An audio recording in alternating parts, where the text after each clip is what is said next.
இப்போது நீங்கள் கேட்கவிருப்பது ஜூனியர் விகடனில் வெளியாகும் பா. திருமாவேலனின் பெரியோர்களே தாய்மார்களே தொடரின் பகுதி 65. பெரியோர்களே தாய்மார்களே. காரிருள் அகத்தில் நல்ல கதிரொளி நீதான், இந்த பாரிடை துயில்வோர் கண்ணில் பாய்ந்திடும் எழுச்சி நீதான் என்று இதழியலுக்கு இலக்கணம் தந்தார் பாவேந்தர் பாரதிதாசன். ஜனநாயகத்தின் 4வது தூண்களாக இருக்கின்ற பத்திரிகைகள் தான் மற்ற 3 தூண்களில் படிந்துவிட்ட தூசிகளை துடைக்கும் தகுதி பெற்றவைகளாக இருக்கின்றன. ஆனால் இன்று பத்திரிகைகளை, பத்திரிகையாளர்களை ஆட்சியாளர்கள், அரசியல்வாதிகள் அப்படி நினைப்பது இல்லை, மதிப்பதும் இல்லை. தாங்கள் உதிர்க்கும் அபத்தமான புன்மொழிகளை, தாங்கள் வெளியிடும் உதவாக்கரை அறிவிப்புகளை, தாங்கள் செய்யும் பப்ளிசிட்டி கும்மாளங்களை மட்டும் இந்த பத்திரிகைகள் வெளியிட்டால் போதும் என்று ஆட்சியாளர்களும் அரசியல்வாதிகளும் நினைக்கிறார்கள். அப்படி நடந்து கொள்ளும் பத்திரிகைகளை, பத்திரிகையாளர்களை மட்டுமே மதிக்கிறார்கள். ஆனால் பெருந்தலைவர் காமராஜர் அனைத்து பத்திரிகைகளையும் பத்திரிகையாளர்களையும் சக பயணியாக நினைத்து நடத்தினார்.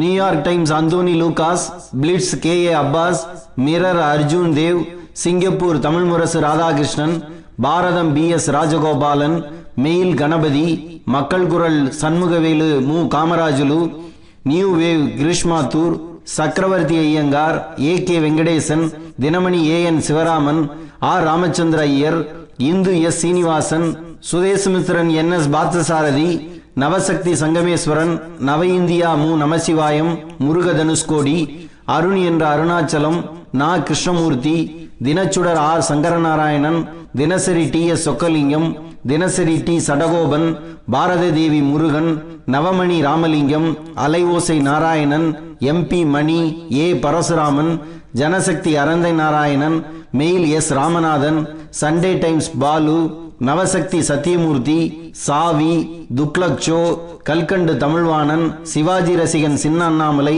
புகைப்பட கலைஞர் Subasundaram, Dinathanthi Somu, Janayugam Kailainathan, Indian Express V.K. Narasimhan, Nathigam Ramasamy, PTI K.R. Nair, Samachar K.V. Narayanan, செய்தி பழ நடுமாறன், தீபம் நா. Parthasarathy, Swadesamitran S. Vincent, Indian express N. வேம்புசாமி, அண்ணா V. ரங்கநாதன், ஆனந்த விகடன் ராவ் என்ற ராகவேந்திர காவ்லே, அம்பி என்ற ஜெகநாதன், இவர்கள் அனைவருமே காமராஜரின் நண்பர்கள், தோழர்கள், சகாக்கள், பத்திரிகையாளர்கள்.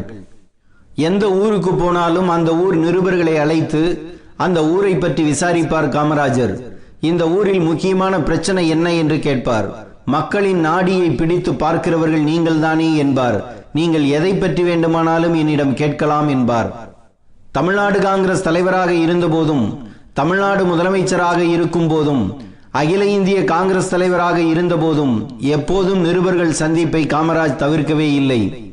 ஐயா, உங்களை எப்போது சந்திக்கலாம் என்று நிருபர்கள் கேட்டால், உங்களுக்கு எப்போதெல்லாம் தேவையோ அப்போதெல்லாம் சந்திக்கலாம் என்றார்.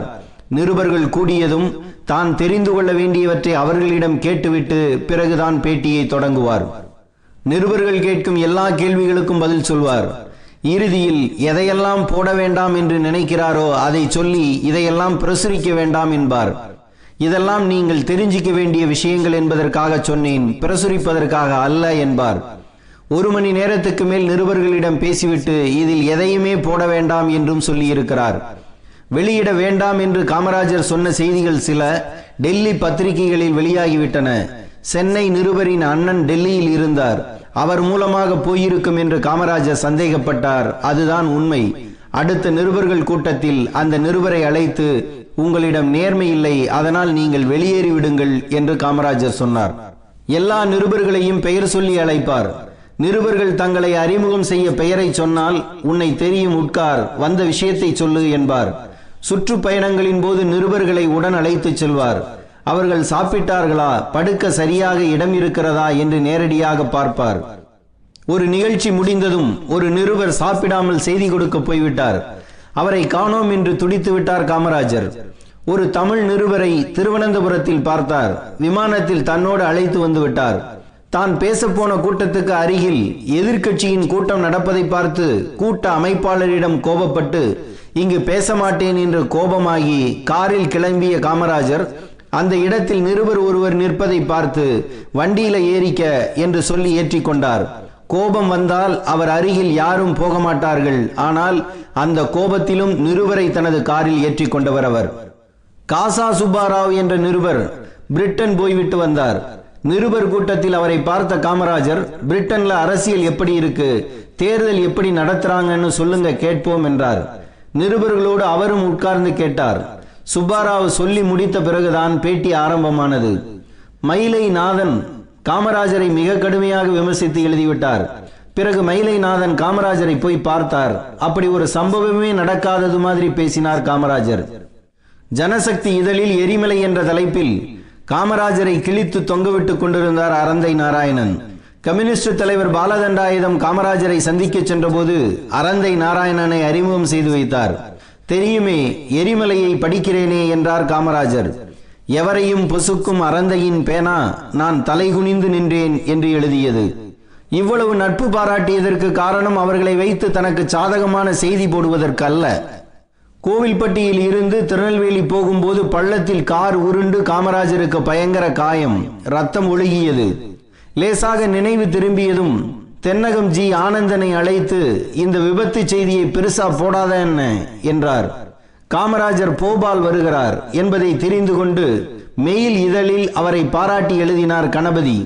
போபால் வந்த காமராஜர் கடுமையாக அவரை கோபித்துக் கொண்டார். நீங்கள் அதிர்ச்சி அடைகிறது மாதிரி நான் ஏதும் எழுதவில்லையே என்றார் கணபதி. என்னை பாராட்டி எதுக்கு எழுதுறீங்க, இதெல்லாம் எனக்கு பிடிக்காது என்றார் காமராஜர்.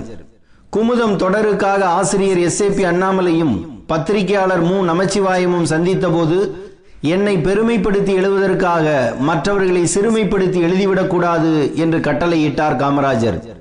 அண்ணாவும் காமராஜரும் திடீரென ஒரு நாள் சந்தித்தார்கள். இந்த செய்தி காங்கிரஸ் ஆதரவு நாளிதழான நவசக்திக்கு காமராஜரே போன் செய்து சொன்னார். இந்த செய்தியை எழுதிய நிருபர் அதை சரியாக எழுதவில்லை. ஆசிரியர் குழுவே காமராஜரிடம் மன்னிப்பு கேட்டது. பத்திரிகை தொழிலை பற்றி எனக்கு தெரியும், அவசரத்தில் இதெல்லாம் சகஜம் என்று அனுப்பிவிட்டார். எது செய்தியாக வேண்டும், எது செய்தியாக்க கூடாது என்பதை உணர்ந்தும் உணர்த்தியும் பத்திரிகையாளர்களை மதித்தவர் காமராஜர். உழைக்கும் பத்திரிகையாளர் சங்கத்தில் இருந்ததால் பிரபல நாளிதழில் இருந்து நடவடிக்கை எடுக்கப்பட்டார் சண்முகவேல். முதலமைச்சர் காமராஜரிடம் போய் சண்முகவேல் இதை சொன்னார். தொழிலாளர் அமைச்சர் வெங்கட்ராமனையும் சட்ட அமைச்சர் சுப்பிரமணியத்தையும் வரவழைத்து பேசினார் காமராஜர். நாளிதழ் நிர்வாகத்திடம் பேசி இழப்பீடு வாங்கி தந்தார்.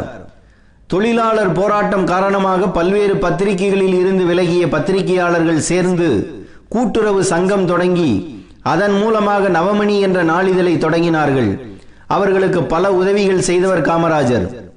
அது பக்தவச்சலம் முதல்வராக இருந்த காங்கிரஸ் ஆட்சி. அரிசி பஞ்சம், இந்தி போராட்டம் குறித்து காங்கிரஸ் ஆட்சிக்கு எதிராக நவமணி எழுதியது. அரசின் கூட்டுறவு சங்கம் மூலம் நடத்தும் இதழ் அரசை எதிர்த்து எழுதலாமா என்று காமராஜரிடம் புகார் சொன்னார்கள். அவர் இதை பொருட்படுத்தவே இல்லை, அது அவர்களது உரிமை என்றார். திமுக ஆட்சியில் அலைஓசை நாளிதழுக்கு நெருக்கடி தரப்பட்டது. அப்போது அலைஓசை இதழை தனது நவசக்தி அச்சகத்தில் அச்சடித்து தர காமராஜர் உதவினார். அலைஓசை அலுவலகம் தாக்கப்பட்டு வேலூர் நாராயணன் காயமடைந்த போது அவர்களுக்கு இருந்த ஒரே காவல் அரண் காமராஜர் தான். ஆனால் இன்றைய அரசியல்வாதிகள், ஆட்சியாளர்கள் அதிகார வர்க்கத்திடம் இருந்து பத்திரிகையாளர்களை காப்பாற்றுவதே பெரும்பாடாக இருக்கிறது. நமக்குள் ஒரு டீல் வைத்துக் கொள்வோம், வாரந்தோறும் செவ்வாய்க்கிழமை என்று நான் உங்களை சந்திக்கிறேன் என்று சொன்ன முதலமைச்சர் ஜெயலலிதா இந்த 5 ஆண்டுகளில் 5 முறைதான் பத்திரிகையாளர்களை சந்தித்தார். தவறுகளை சுட்டிக்காட்டும் பத்திரிகைகளின் மீது அவதூறு வழக்குகள் பாய்கின்றன. கலைஞர் கருணாநிதியின் பாணி இதில் வித்தியாசமானது. தனது முரசொலியில் மூச்சு முட்ட திட்டி எழுதுவார். விஜயகாந்திடம் எந்த கேள்வி கேட்டாலும் அதற்கு பதில் சொல்லாமல் இதை ஜெயலலிதாவிடம் போய் கேட்பீர்களா என்கிறார். கேள்வி கேட்கும் நிருபர்களை பார்த்து நீ எந்த பத்திரிகை என்று திருப்பி கேட்கும் அரசியல்வாதிகள் அதிகமாகி போனார்கள். பத்திரிகையாளர்களை செல்போனில் மிரட்டுவது, செல்போன் எண்ணை இணையத்தில் வெளியிட்டு மிரட்டச் சொல்லுவது, ஜாதியை கண்டுபிடித்து ஜாதியை சொல்லி திட்டுவது, அந்த பத்திரிகையை 5000 கோடிக்கு வாங்கிவிட்டார்கள், இந்த பத்திரிகையை 500 கோடிக்கு விற்று விட்டார்கள் என்று எழுதுவது இன்று அரசியல் தலைக்கணமாக ஆகிவிட்டது. காமராஜரின் மரணம் மூளையில் சாத்தி வைக்கப்பட்ட ஈட்டியாக என்னை மாற்றிவிட்டது என்று எழுதினார் கண்ணதாசன். இப்போது அரசியல், பண்பாடு, நாகரிகம், தர்மம் எல்லாமே மூளையில் சாத்தி வைக்கப்பட்ட ஈட்டியாக மாறிவிட்டன.